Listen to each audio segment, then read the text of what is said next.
이제 교육개혁이 실패한 그 상황들도 좀 말씀을 드려야 될 것 같아요. 우리가 교육개혁을 이야기할 때 빠지지 않고 얘기하는 것이 이른바 풍선효과라는 표현입니다.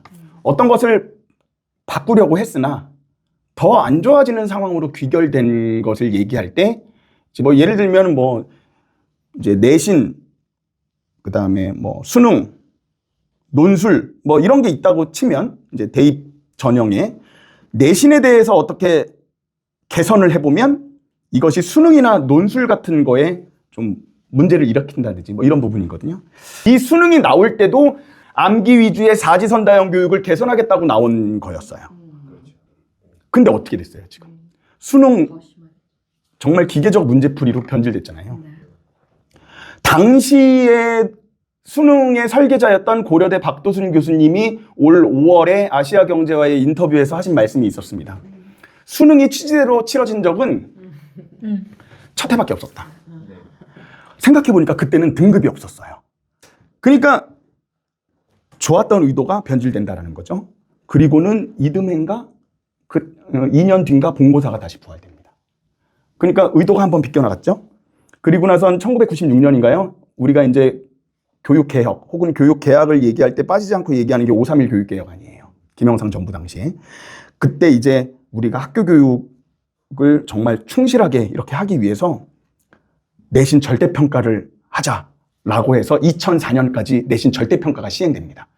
그런데 그 좋은 의도가 입시라는 체제, 대학 서열 체제가 있는 상황에서 이 좋은 내신 절대평가를 해보다 보니까 이른바 내신 부풀리기 현상이 발생되는 거죠. 그래서 2004년에 폐지가 되는 거죠. 의도와 결과가 또 한 번 꼬였죠. 그런 다음에는 이제 그러면 그러니까 이제 내신으로 인한 이른바 변별력이 사라지면서 이제 대학에서 수능의 중요성이 더 강조되고 이제 이런 상황이 되니까 다시 이제 내신 절대평가를 폐지해요. 그래서 내신 절대평가를 이제 폐지하고 수능 등급제가 이때 실시가 돼요. 2000년대 초중반에. 그러니까 이제 애들은 갑자기 이제 미치는 거죠. 수능, 내신, 논술을 다 준비해야 돼요. 이때 나온 말이 죽음의 트라이앵글이에요. 다 이제 좋은 말만 갖다가 한다고 보니 결국은 애들은 이제 그 상황에서 트라이앵글 속에서 이제 고통받는다라는 표현을 이제 하는데. 그리고 나서는 다시 수능 등급제를 폐지하죠. 입학사정관제를 도입합니다. 되게 좋은 취지죠.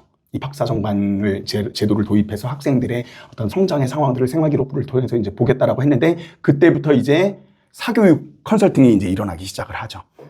정신없이 이제 벌어지죠. 스펙 열풍, 자기소개서 컨설팅 이런 식으로 이제 사교육이 이제 심화되는 상황에서 안 되겠다 해서 EBS 교재 연계율을 높입니다. 70%까지. 그러니까 EBS만 열심히 공부하면 수능 보는데 지장 없게 해줄게라고 하는 좋은 취지가 또 있었어요. 근데 이것이 어떻게 변질되냐면 이때 제가 이제 고3 국어 선생님으로 한창 있었을 때예요. 그때 이제 좀 너무 고3 애들 진학지도 하는 게 좀 이게 뭐지 하는 이제 상황이 있었는데 아무튼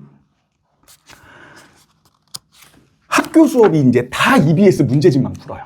역시 아까는 1, 2, 3, 4, 5, 6, 7, 8 교시가 자습이라는 표현을 제가 드렸는데 당시 고등학교 3학년 교실은 3학년 1학기부터 이제 2학기는 어차피 이제 수업이 안 되니까 1학기 내내 1, 2, 3, 4, 5, 6, 7, 8 교실을 EBS 문제집으로 수업을 합니다.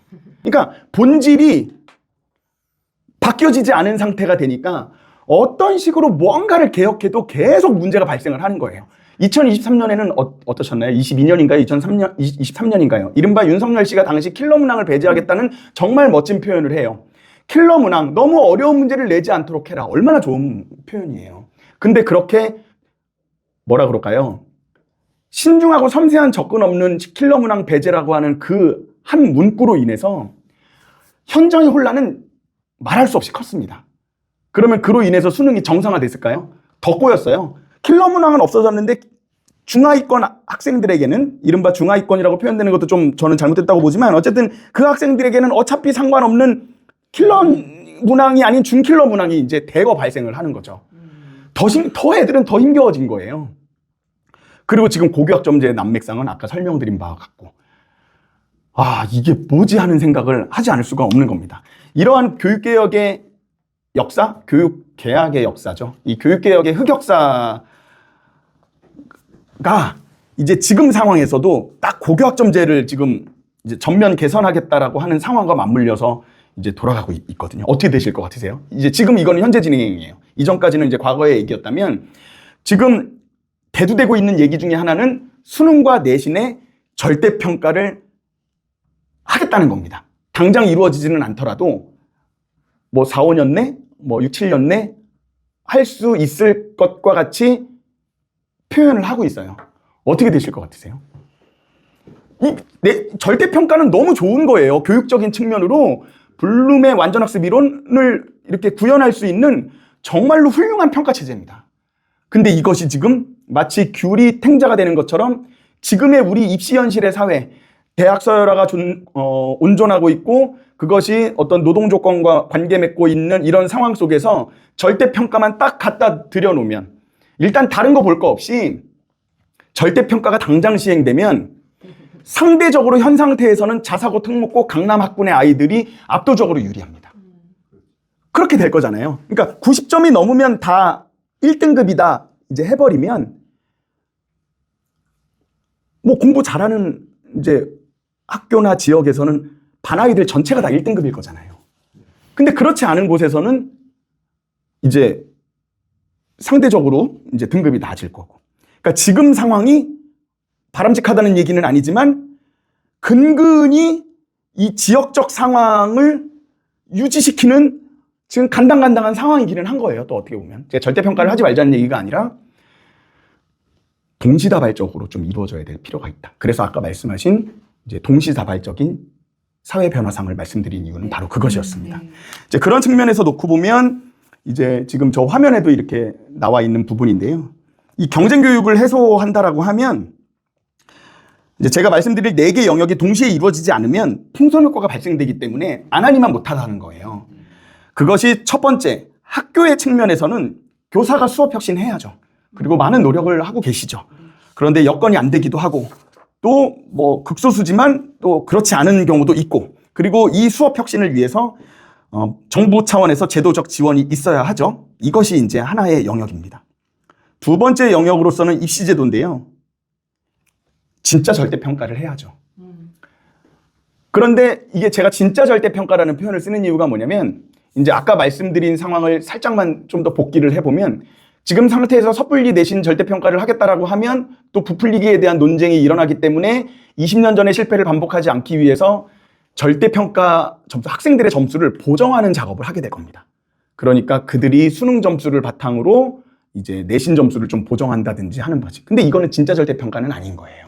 그 다음에 지금도 상대평가랑 절대평가가 병기되고 있는 체제기는 한데 절대평가 차원만 놓고 보더라도 A, B, C, D, E 중에서 A의 비율을 32.8%로 제한하라고 하는 권고가 교육청으로부터 내려오고 교육부 교육청으로부터 내려오고 있는 상태예요. 이것도 진짜 절대평가는 아니에요. 상대평가의 요소가 섞여 있는 거죠. 그러니까 이런 식으로 계속 이제 진짜 절대평가가 아닌 상황들이 어쩔 수 없는 현실적 상황 때문에 신중하고 섬세하게 접근한다라는 것까지는 이해되기는 하는데 그러다 보니까 이제 그런 일들이 계속 벌어지면 이제 이 중간기말고사, 즉 내신 성적을 산출하는 시험도 지금은 학교별로 이루어지잖아요. 이것을 표준화해야 된다는 요구가 나올 겁니다. 실제 23년도 말에는 교육과정평가원이나 이제 어디였죠? 한국교육개발원 같은 곳에서 중간고사, 기말고사와 같은 내부 시험을 외주를 줘서 마치 지금의 모의고사처럼, 수능 모의고사처럼 전국이 동시다발적으로 보게 하는 이런 상황들에 대한 논의가 있었다가 언론에 보도되는 바람에 문매를 맞은 적이 있었거든요. 그러니까 이런 식으로 계속 또 안 좋은 상황들이 될 거기 때문에 제가 이제 지금 말씀드리는 이 부분도 이 부분만을 해서는 안 된다라고 얘기하는 부분인 거예요. 그리고 평가와 선발이 분리돼야 됩니다. 평가라는 두 글자도 굉장히 유의미한 거예요. 아이들이 제가 이제 체육은 절대평가적 요소기 때문에 경쟁의 상황에서도 상대 친구가 잘하는 걸 정말로 응원을 하는 모습을 보면서 제가 감동을 많이 받아요. 체육 성적은 사실상 아이들의 대입에 그렇게 큰 영향을 미치지 않거든요. 체대를 갈 학생들이 아니면, 그다음에 또 일부 특별한 경우가 아니면. 그런데도 아이들이 이 수행평가를 하는 그 순간에는 역시 그 순수함처럼 정말 진지하고 열심히 임합니다. 농구 슛을 제대로 하려고 애를 써요. 축구 리프팅을 제대로 하려고 애를 쓰고 공을 잘 던지려고 애를 씁니다. 그 진지한 모습 자체가 평가라는 것 때문에 이루어지는 부분이거든요. 그런데 그 평가가 대입하고 연동이 되니까 문제가 되는 거예요. 그래서 이거를 이제 분리해야 되거든요. 중등의 평가가, 초중등의 평가 과정과 대학 선발은 대학이 알아서 하면 되는 거예요. 근데 대학이 지금 대학 선발을 고등학교에게 짐지우고 있는 거죠. 그런데 역시 지금 상태에서 제가 드린 말씀이 맞다고 해서 이걸 바로 시행하면 또 좋을 것 같냐? 그렇지 않다는 거예요.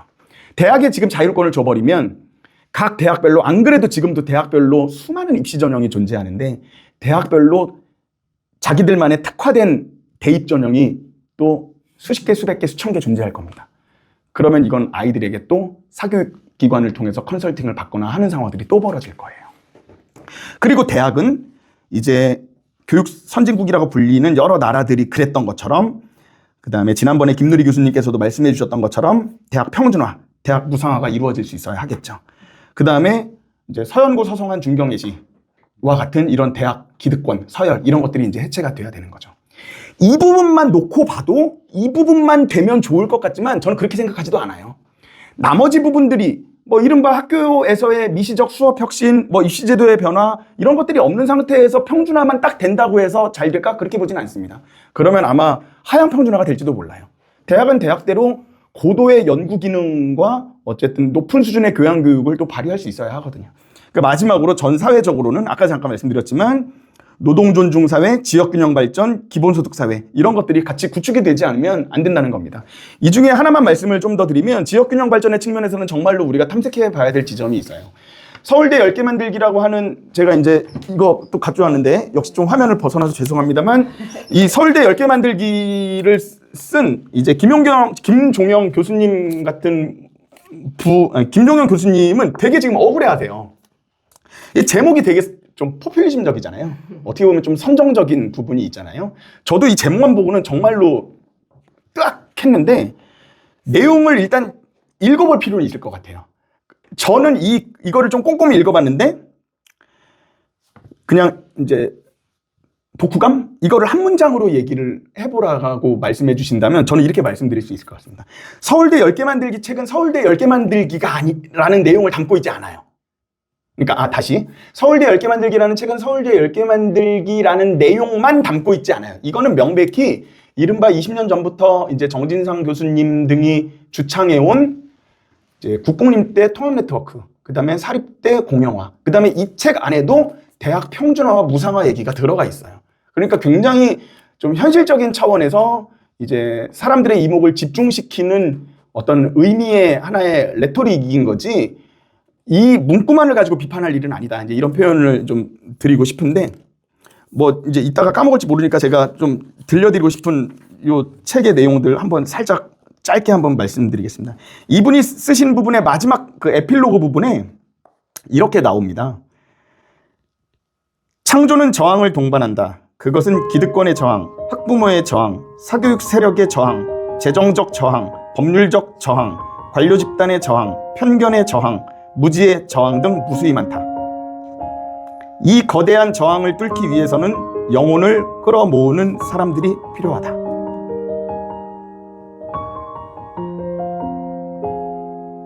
반란군 여러분, 천명이 천명하는 그날까지 아이들의 상당한 삶을 돌려줄 수 있는 그날까지 같이 외치고 요청하면 서로 도움이 가능한 학교를 함께 만들어 봅시다.